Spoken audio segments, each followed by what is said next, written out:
समय अजीब दुविधा में फंसा हुआ था। पर बार बार आलिया के नाम से खुद को मजबूर किया जाता देख इस बार उसने हौसले का सहारा लिया और दो टुक बोला, ठीक है, तुम करके दिखाओ। अब ना जाने ये उसके हौसले का असर था या कुछ और, पर अंशिका पर असर हुआ और उसके चेहरे के भाव नरम पड़े। ठीक है, रुक जाओ। इतना कहकर अंशिका बिफर पड़ी। उसकी आंखों से खून बहने लगा।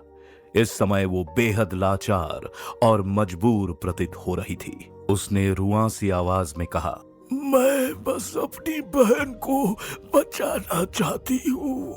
सिद्धार्थ को पहली बार उससे सहानुभूति हुई और उसने समझते हुए कहा, मैं जानता हूं अंशिका।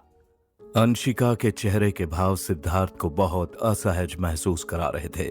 प्लीज मुझे इसका खून पी लेने दो, मुझे खून की जरूरत है, मेरे बिना हम ये जंग हार जाएंगे। गिड़गिड़ाकर गुहार लगाते हुए अंशिका बोली। सिद्धार्थ मजबूर था। उसने सिर हिलाकर उसके फरियाद को नकार दिया। पर अब तुम ही बताओ कि मैं क्या करूं? अंशिका अपनी आंखों से बह रहे आंसू-नुमा खून पोंछते हुए बोली। पर तभी जैसे खुद ईश्वर ने दोनों की फरियाद सुन ली और अंशिका के पीछे उसे फिर से वही आश्चर्य कर देने वाला दृश्य दिखाई दिया। आज दूसरी बार उसने लाल रंग से सने हवा के गुबार को धीरे धीरे आकृति का रूप लेते देखा था। चलो, तुम्हारी शंका का समाधान मैं किए देती हूं। लो, मेरा खून चूस लो।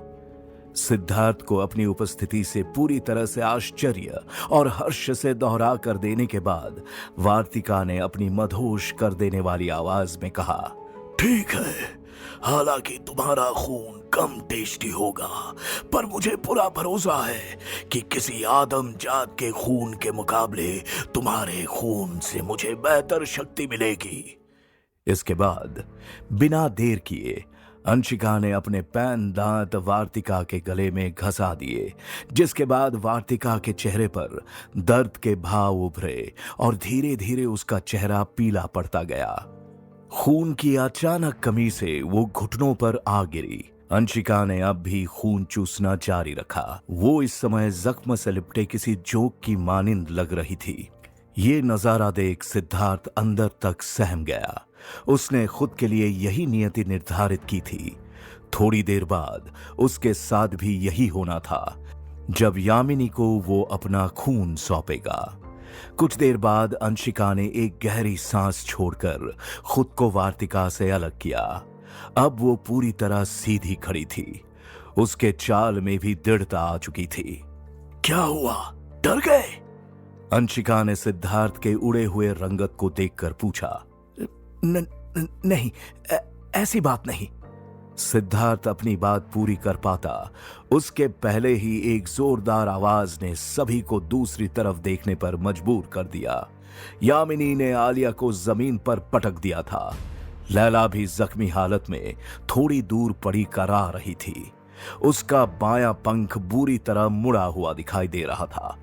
लैला द्वारा चारों तरफ फैलाई आग की लालिमा भी फीकी पड़ती जा रही थी। अंशिका थोड़ी आगे बढ़ी। इसे अब बहुत जल्द भूख लगेगी, तैयार रहना। मोर्चा संभालने से पहले उसने सिद्धार्थ से कहा।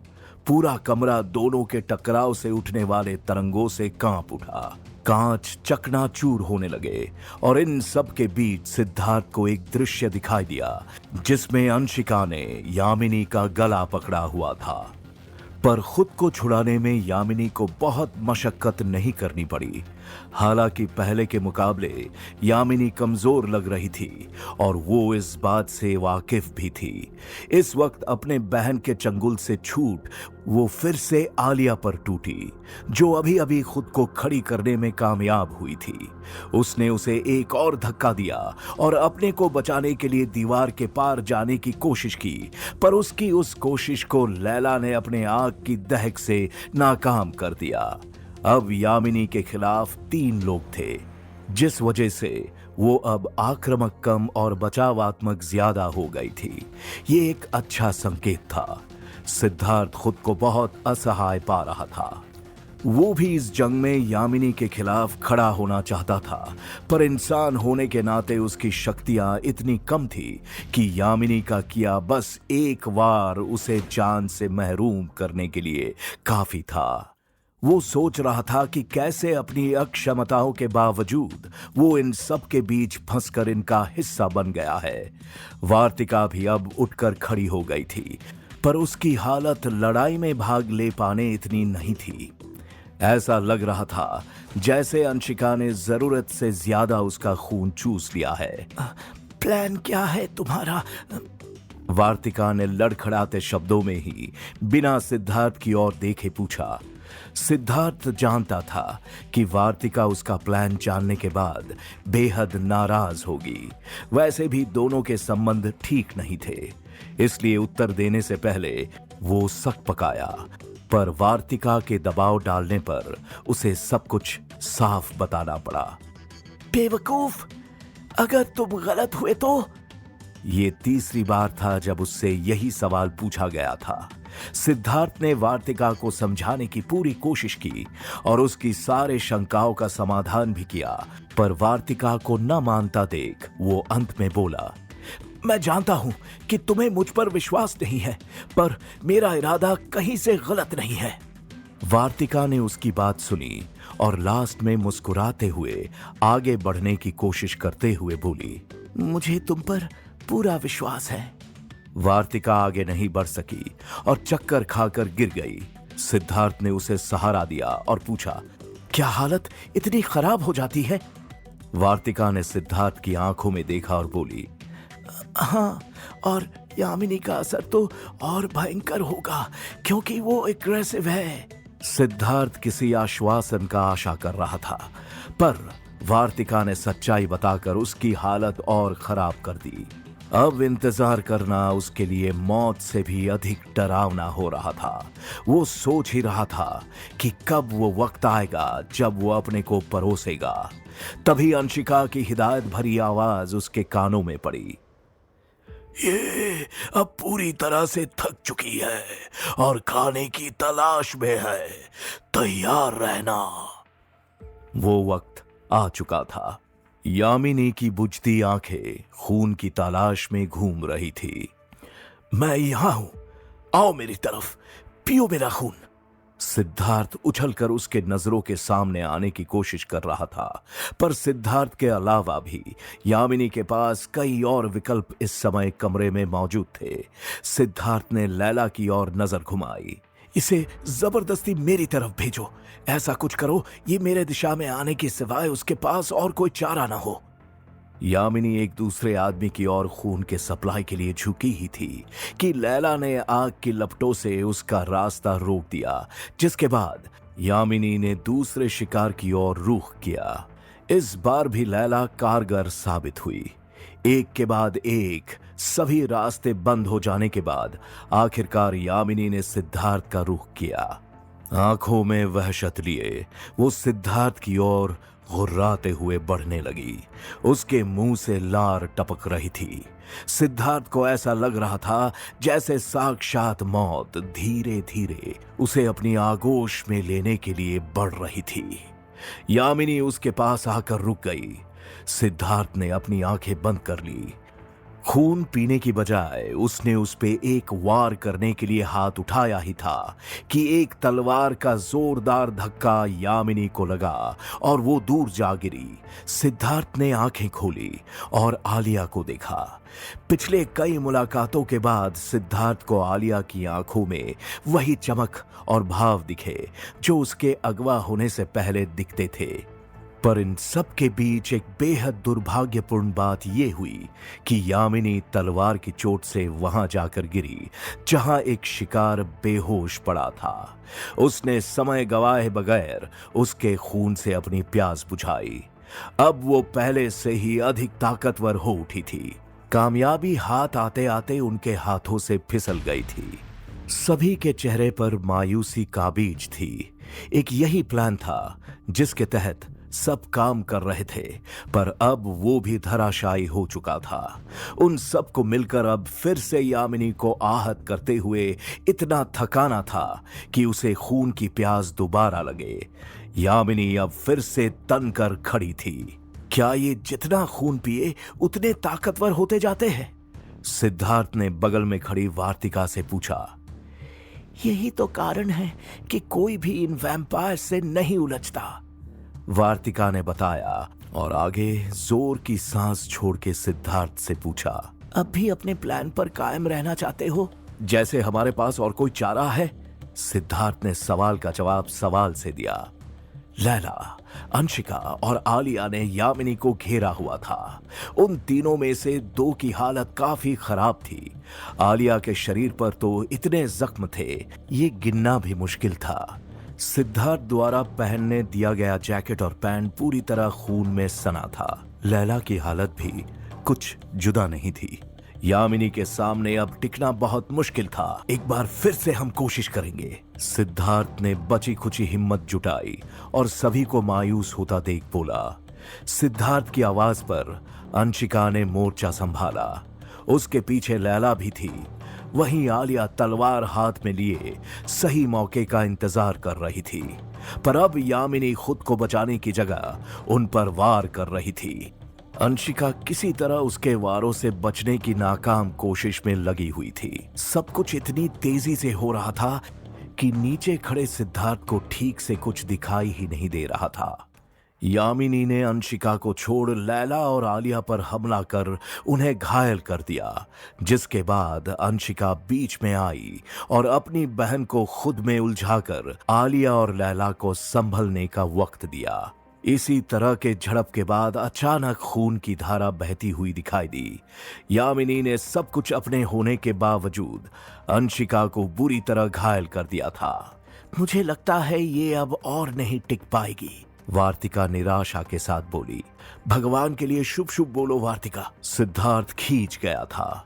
क्या मेरे बोलने से चीजें बदल जाएगी? तो मैं क्या करूं? मैं पूरी तरह लाचार हूं। मैं चाहकर भी उनकी मदद नहीं कर सकता, सिद्धार्थ ने चिढ़कर कहा। तो क्या तुम सिर्फ खड़े रहोगे? कुछ करो, मरना तो वैसे भी है। पहली बार सिद्धार्थ ने वार्तिका को चिल्लाते हुए सुना था। तुम सिर्फ खड़े होकर सब ठीक होने की कामना नहीं कर सकते। हर कोई तुम्हारे प्लान पर काम कर रहा है, सिर्फ तुम्हें छोड़कर। तुम्हें आलिया को बचाना है, तुम्हें दूसरे सभी लोगों को बचाना है, पर खुद करना कुछ नहीं है क्योंकि तुम डरे हुए हो। मैं डरा हुआ नहीं हूं, सिद्धार्थ ने भी चिल्लाकर अपनी सफाई में कहा। तुम हो, क्योंकि अगर ऐसा नहीं होता तो तुम यामिनी के खुद तक आने का इंतजार नहीं करते, बल्कि खुद उस तक जाते। वार्तिका की बातों ने सिद्धार्थ को आंदोलित कर दिया था। उसने सोचा कि अब अगर जान जानी ही है तो डरे बिना लड़ते हुए जाएगी। यह फैसला कर वो आगे बढ़ा। अंशिका का बुरा हाल था। यामिनी के बिल्कुल पास पहुंचकर उसने वार्तिका से अपनी शक्तियों से यामिनी को स्थिर करने के लिए कहा। जैसी मेरी हालत है, मैं इसे ज्यादा देर तक काबू में नहीं कर सकती, महज कुछ सेकंड। वार्तिका ने जवाब दिया। उतना काफी है। सिद्धार्थ अपनी सारी हिमायत जमा करने लगा।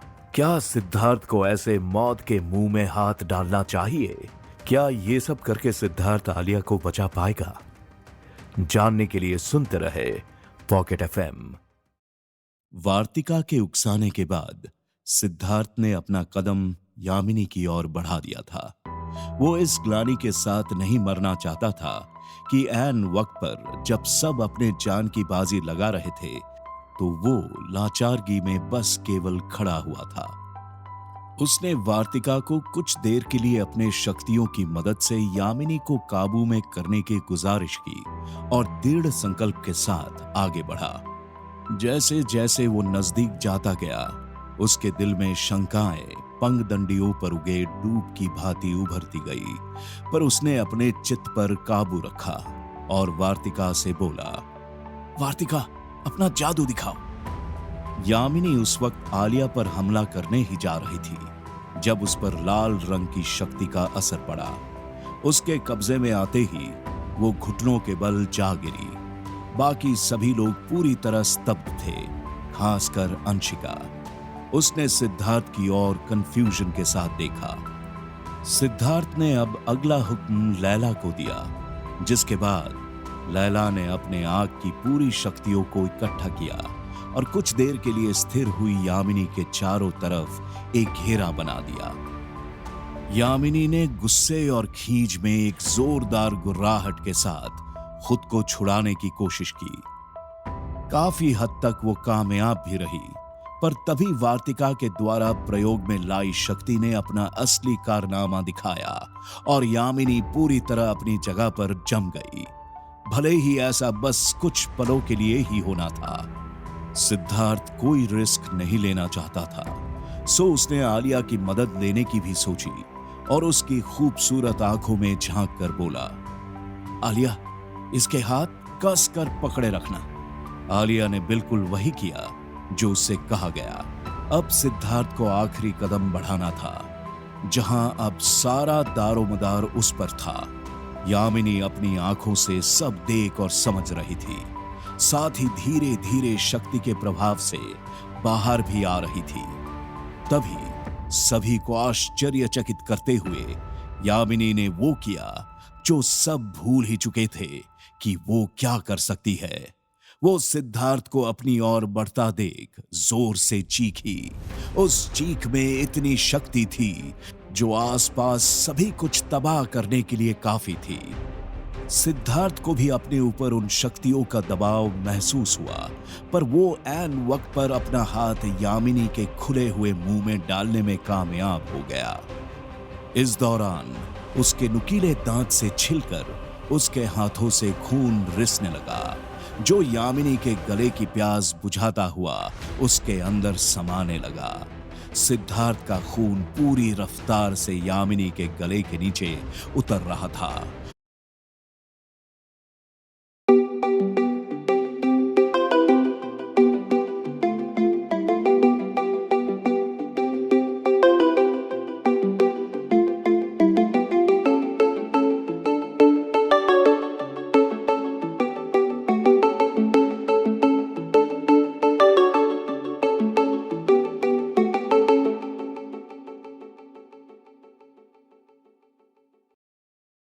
और इस दौरान वो बहुत कमजोर महसूस करने लगा और आखिर में उसका शरीर शिथिल पड़ गया।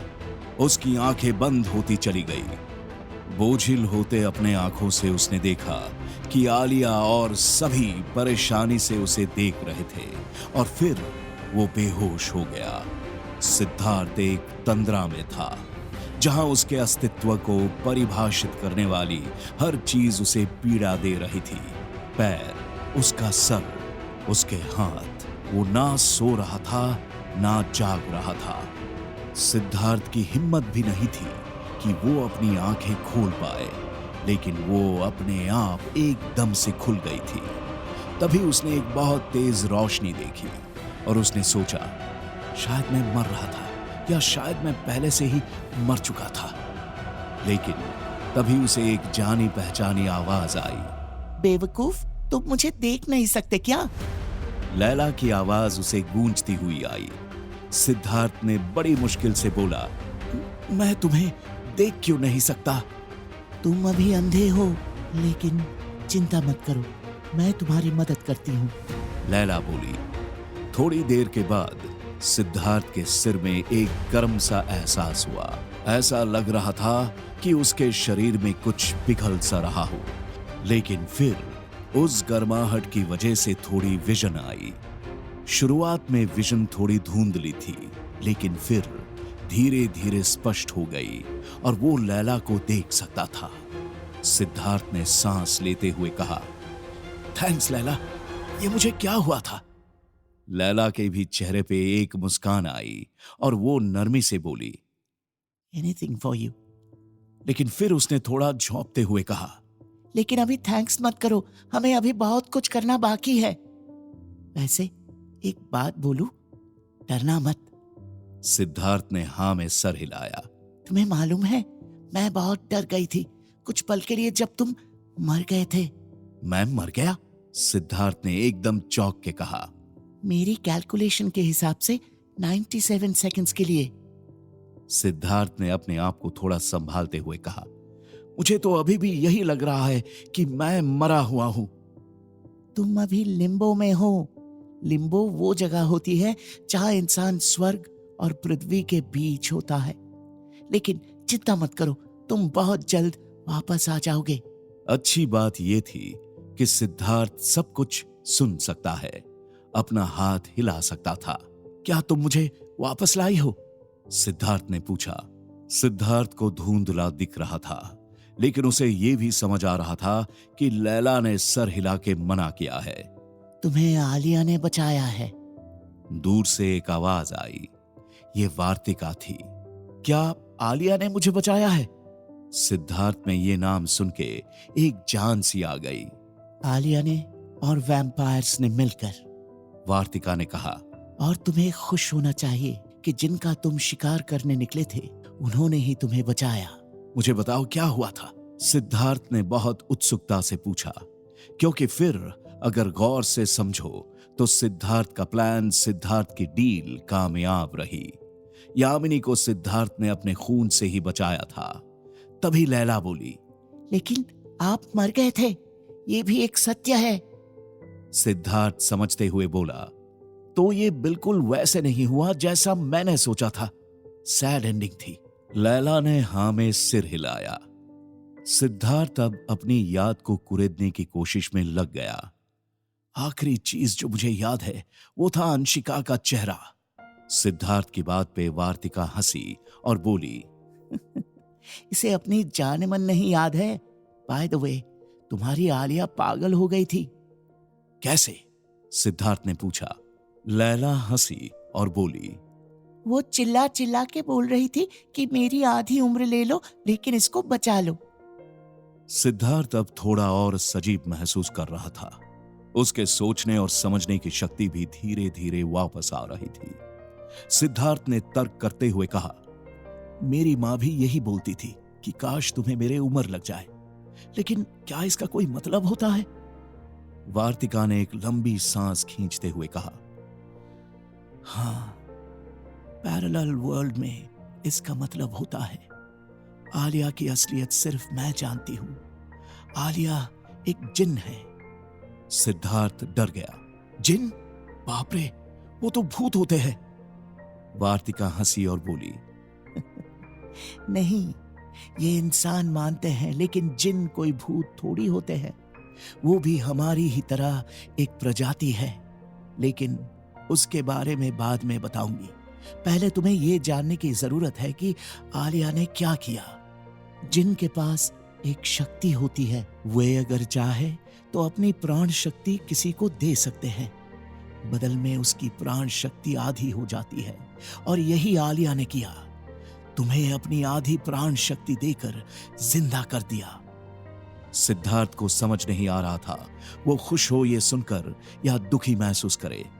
आलिया ने अपनी आधी आयु सिद्धार्थ को दे दी। ये तो अच्छी बात है कि सिद्धार्थ जीवित हो उठा। इसका मतलब आलिया सिद्धार्थ के बारे में सोचती है।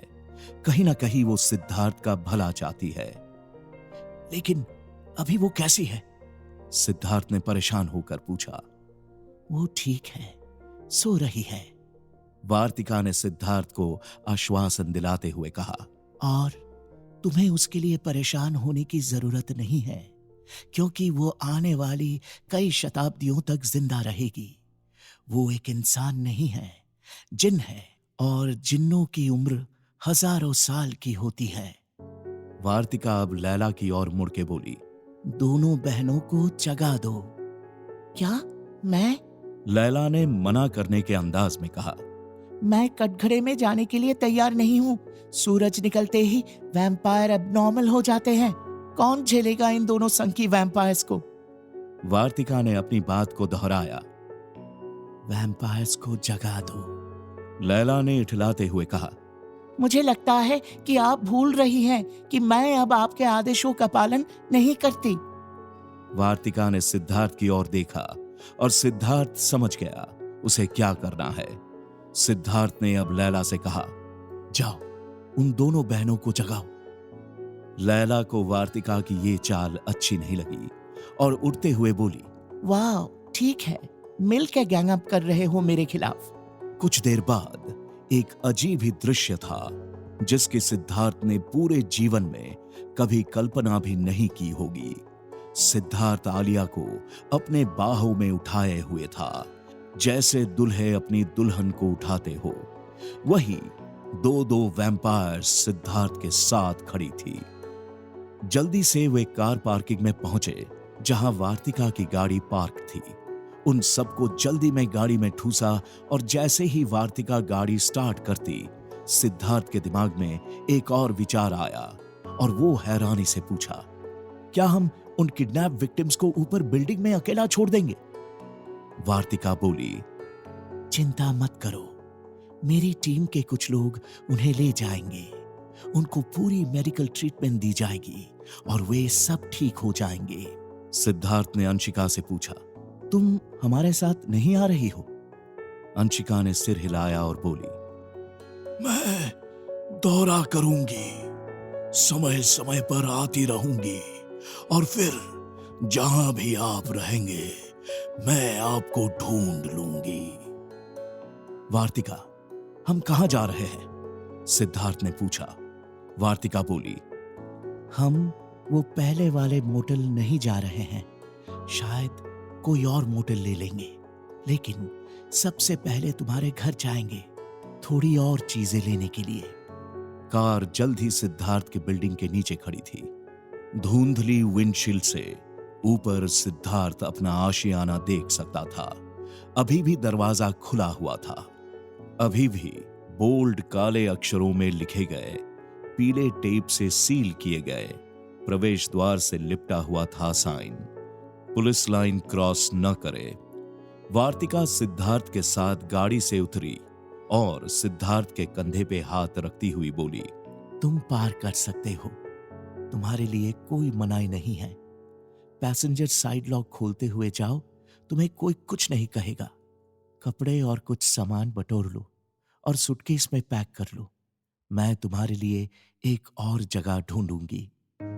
कुछ दिन पहले तक जब सिद्धार्थ यहां रहता था, वो एक लड़का था जिसने जिंदगी में बहुत कुछ नहीं देखा था।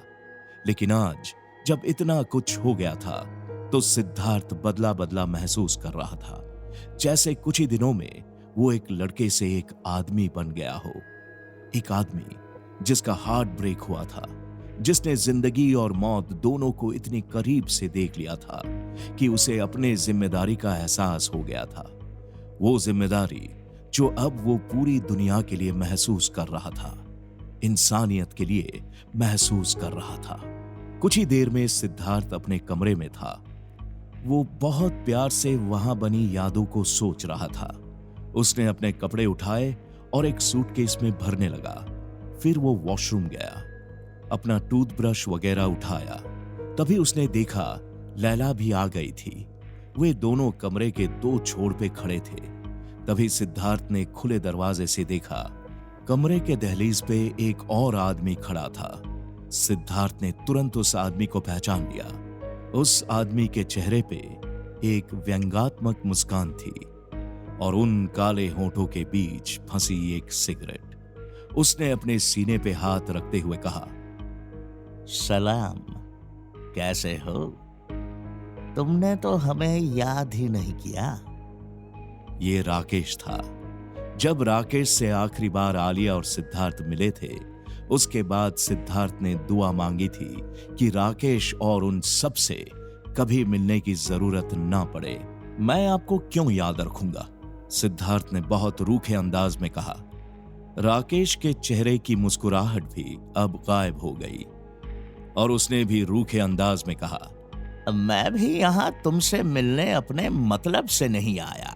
वहां खड़ी लैला भापने की कोशिश कर रही थी, यहां चल क्या रहा है? लैला कौन है? उसकी क्या शक्तियां हैं? ये राकेश समझ नहीं सकता था। तो राकेश को लगा ये कोई मामूली लड़की है। लैला को देख राकेश बोला, इस बार उससे भी अतरंगी लड़की? भाई, तुम्हारी बात ही अलग है? लेकिन इन मोहतरमा की प्रॉब्लम क्या है? लैला ने माहौल को चेंज करते हुए बड़ी सख्ती से कहा, आप बताइए, आप यहाँ क्यों आए हैं?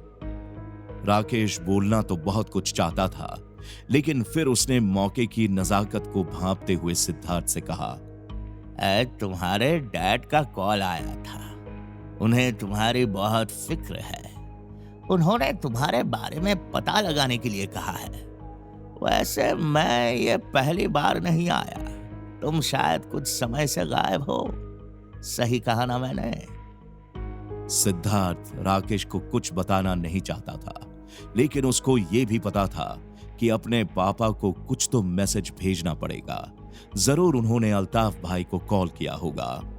अब मैं ठीक हूं और मैं उनको कॉल कर लूंगा। आप सिर्फ उनको कहना मेरा फोन टूट गया है। राकेश ने अपना सिर हिलाया। फिर उसने अपनी जेब में हाथ डालकर कुछ निकाला और सिद्धार्थ की तरफ उछाल दिया। सिद्धार्थ ने दोनों चीजों को बहुत ध्यान से देखा। दोनों में से एक चाबी थी और एक पेपर। सिद्धार्थ ने सवालिया निगाहों से राकेश की तरफ देखा। राकेश बोला, अच्छा हुआ तुम सूटकेस पैक कर रहे थे। ये तुम्हारे नए घर की चाबी है। जल्दी करो, अब तुम यहां नहीं, हमारे बताए हुए एड्रेस पे रहोगे।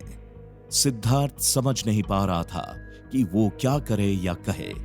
वैसे तो ये लोग क्रिमिनल्स थे, लेकिन क्योंकि उसके पापा का इन्वॉल्वमेंट था तो उसने सोचा शायद ये कोई चाल न हो। क्या सोच रहा है? राकेश ने पूछा, लेकिन सिद्धार्थ ने राकेश को कोई जवाब नहीं दिया। क्या करेगा सिद्धार्थ? क्या वो सचमुच उस नए घर नए पते पे चला जाएगा? क्या उसको अल्ताफ भाई और उनके आदमियों का विश्वास करना चाहिए?